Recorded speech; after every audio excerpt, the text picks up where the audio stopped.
G'day guys, welcome to Rumble's Fish Room. So I'm going to do a little mobile upload, see how it goes. I'm thinking about getting a new phone and just uploading on the phone, maybe unedited, who knows. Well, I can still edit on my phone. But anyway, point being is, I don't have the vibe to pick up the big camera anymore. And I watch like Cletus McFarlane's channel and he's using his phone, so like, I just want to get a better phone and do the same. I got a few new fish and I want to explain something. Well, my last video got taken out of context, clipped, and clips got sent back to me. And yeah, there's a reason I haven't posted for a while, and it's just because of the drama that comes with putting videos publicly out there. But I think I just need to build some thicker skin and look past the negative people. I guess if you've got negative people clipping your video, that means you've made it, right? But anyway, as you guys know, I'm trying to go focus on flowerhorns and I'm trying to experiment. So one thing that is shunned upon in the flowerhorn hobby is experimenting. You're expected to breed the best fish you possibly can, and if you breed something that is medium quality, that's super frowned upon. And I find that bizarre because I've actually seen some AA grade fish produce really shit fry, and I've seen medium grade fish produce good fry. I've actually got a couple examples of that in the fish room which I bought off somebody. But anyway, let's have a look at the new fish first and I'll explain the rest of that story at the end. Alright, so we've got a little SRD girl here. Not really sure what I'm going to do with her yet. She's a fresh arrival. I think I already showed these two on camera.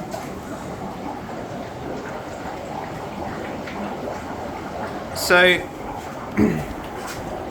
this girl here is one of my homebred girls. I like how square her body is, but obviously she's lacking the red and the head coverage. Whether I breed her, I'm not sure.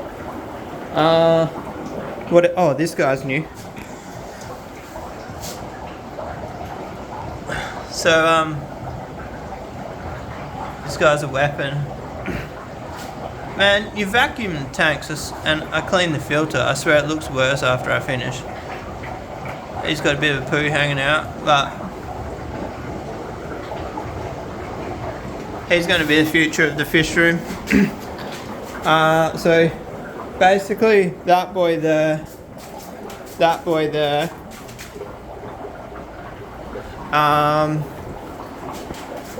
probably those are my two that I want to be the future of my fish room. Maybe this boy, but... So in the last video I said super red dragons aren't my future goal. I would only breed them for profit to cover the cost of running the fish room. Profit was the wrong word, because profit means that I'm covering the cost and then making money. My goal with the SRD is to sell enough to cover the running costs to try and breed camphor. And then if I breed camphor, I can keep all of them in-house and not sell any and perfect a line.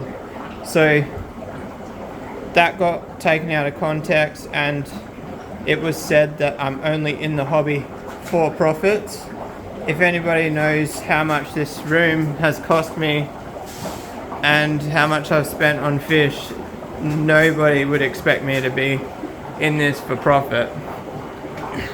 But anyway, that's all I'm going to say on that subject. It's only two individuals that took that comment out of context that I'm aware of. But anyway, I do have fry, so it's from this pair here. So this is another controversial one. He's a KZZ cull. He's low, well actually, I don't know if he's low grade. He's just got no cock. I guess you'd class that as low grade. He won't come out. But yeah, so I bred KZZ low grade with a fader. I don't think she's low grade. Faders, I'm not a full bottle on faders, they're not my thing. She's not going to come out anyway either. If you remember, like way back in the day, if you're an OG subscriber, her parents, the dad was that super cocky short based fader that I had. So she had a really nice dad. Her mum was my old line, so she's still got 25% of my old line, the one that I regret getting rid of. That pair there just want to kill each other. I've been suggested by some Taiwanese people to clip her top lip. That's how they do it over in Thailand. Whether I will follow suit, I don't know. So apparently if you clip her top lip, he'll see her as less of a threat, so he'll reduce aggression as well as her. But I'm not that keen on that, to be honest. We'll see. So then that pair there, they're doing nothing. So this girl here, I want to breed her with that boy down there. And you might be saying, hey man, you're crazy, why haven't you got them together? I don't expect this boy to be fertile until at least 18 months old, maybe even older. That's my Red Texas project, but they just hide the whole time. So I've actually got a pair up here. They're about to breed on the glass, but you can, oh, they might have already bred. It's so hard to see. This tank here is 4 foot by 2 foot sideways. So them back there is at the back of is 4 foot back from me, and there's only one single light strip above it. I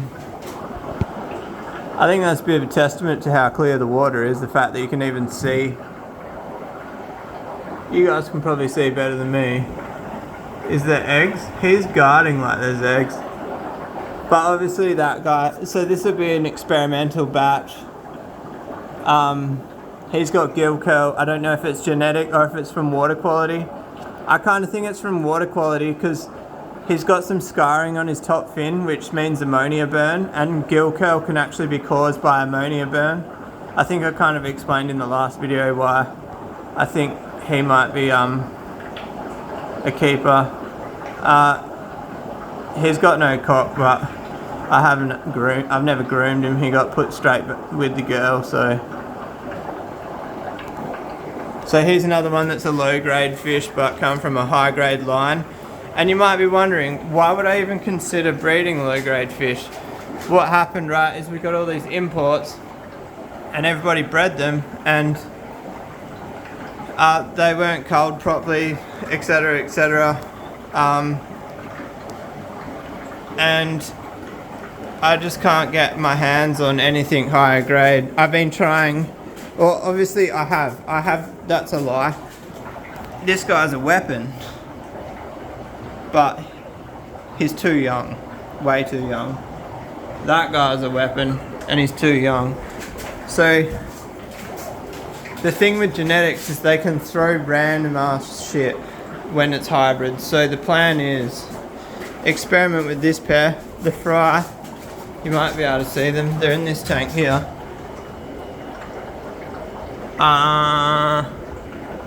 You're not going to be able to see them on video. The tank's pretty feral. I threw the sponge in there and it exploded, and then you can't vacuum. So what I do basically, I stir it up, and if there's anything with fungus on it, it floats, and I vacuum that out, but I don't vacuum the debris on the bottom until they're free swimming. That's just my little method. I actually have been using these styrofoam tubs as egg raisers, and one thing I learned is they don't hold the temperature. So this room is 30 degrees.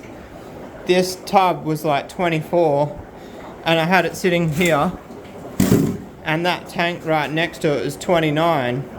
So the only thing I can think of is there's no heat coming in the sides because it's like this transfers more heat than this, so less heat in, but the top is evaporation, so the top is heat out, so less heat in, the same amount of heat out.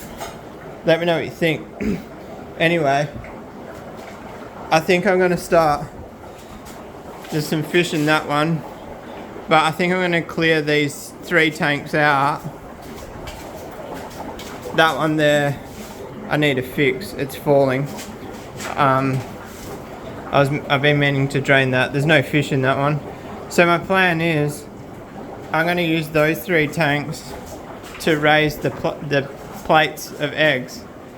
So they won't really be fish tanks as such, and then 3 should be enough that once they're free swimming, I can do shit with them, move them around.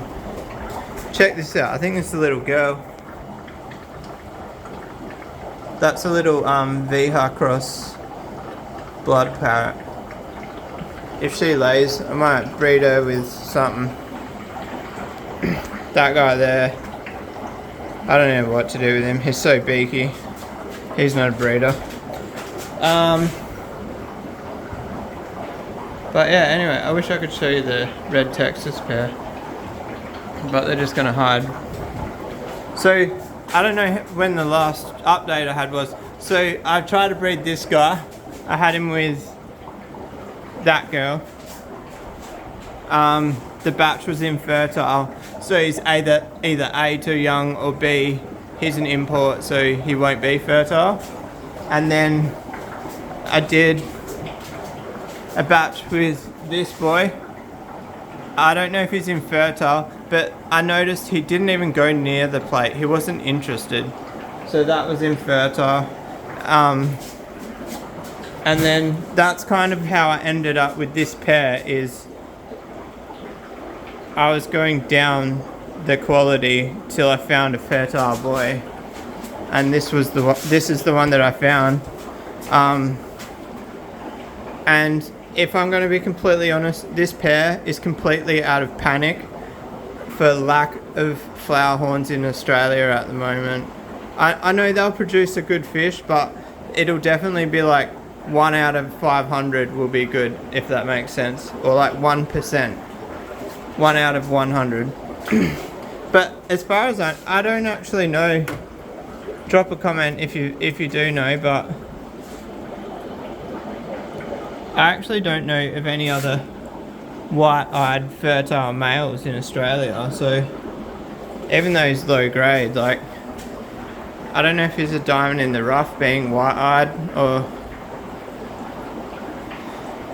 yeah, I'd love to breed him with her, but I don't know if that'll ever happen.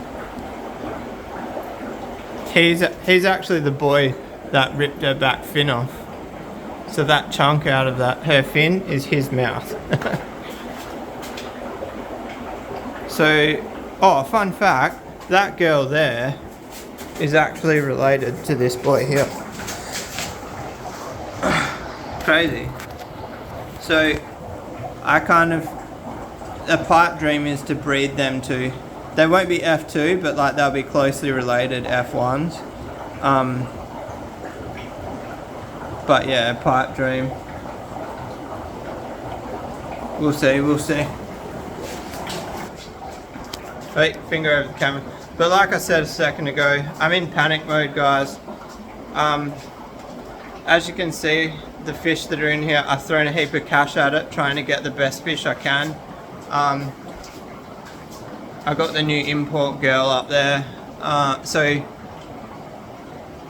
my plan is to breed her with one of the import boys, and just try to start a whole new line altogether. We'll see.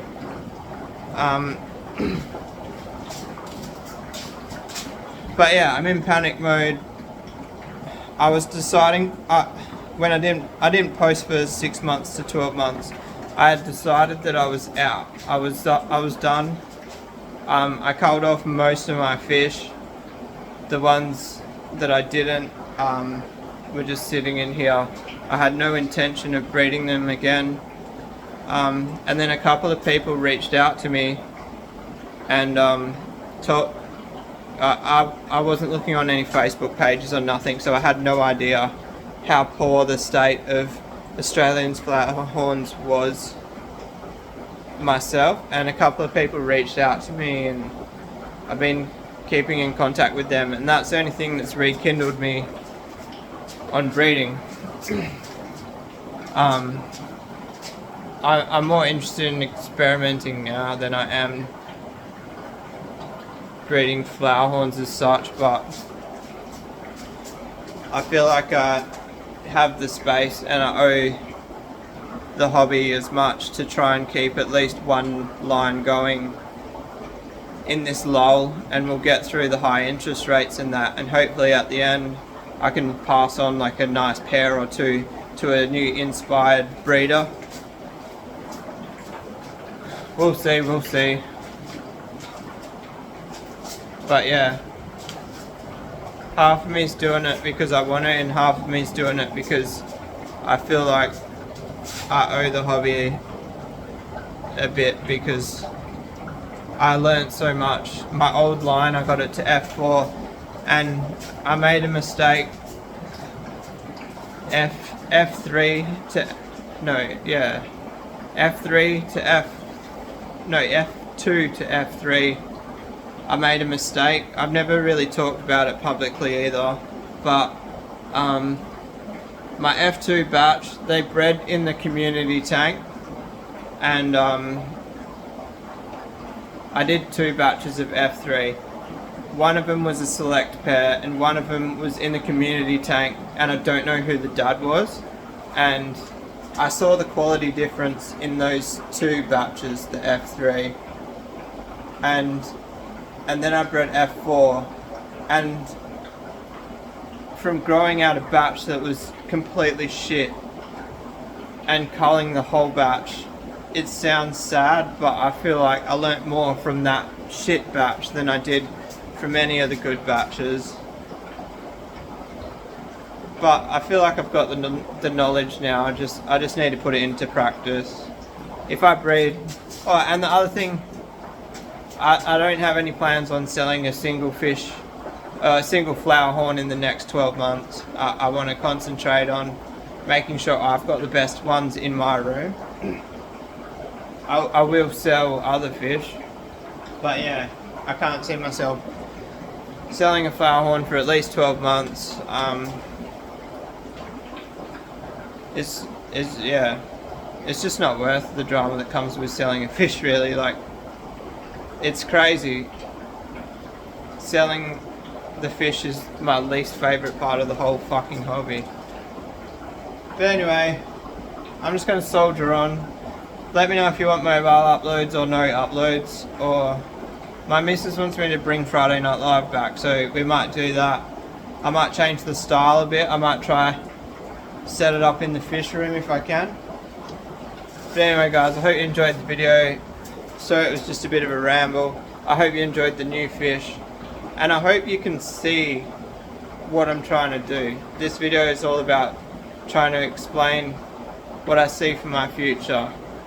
Don't get me wrong, if I experiment with a pair that's average and it produces average, I'm going to cull the whole batch. It's not going to leave this room. So there's no need to stress that I'm destroying the Australian flowerhorn community by selling culls, because it won't happen. But anyway, let me know what you think. I really want people's comment on the white-eyed KZZ. Do I really try with him for the fact that he's a white-eyed fertile male? Like, I think that's a huge thing. Or, well, yeah, I don't know. There's Fry over there. The Fry are going to tell us. And I've always thought that with... So one thing. The reason I say the Fry will tell us, I bought a pair of Viha, and they were super nice. The Fry was shit. The Fry through... marbled Sinspilum. Is it marbled? Yeah, marble Viha, whatever the hell they are. And then I saw some black belt stripes, and I saw some synspilum looking fish. So the reason I say the fry will tell us, because you breed the parents look like one thing, but when you've got 100 fry from that batch, that tells way more of a story. That almost tells more of a story than the genetic background of the parents and all that. So the Viha is actually one of the reasons I'm willing to experiment with flowerhorns, because I know that the fry will tell a story. I think that's a bit of oversight. I think that's a bit of information that people oversight. Like, you can actually breed fish just to see the story they tell after you've bred them. But anyway, guys, that's a long-winded way of saying I'm experimenting with fish. I hope you enjoyed the video. Peace out.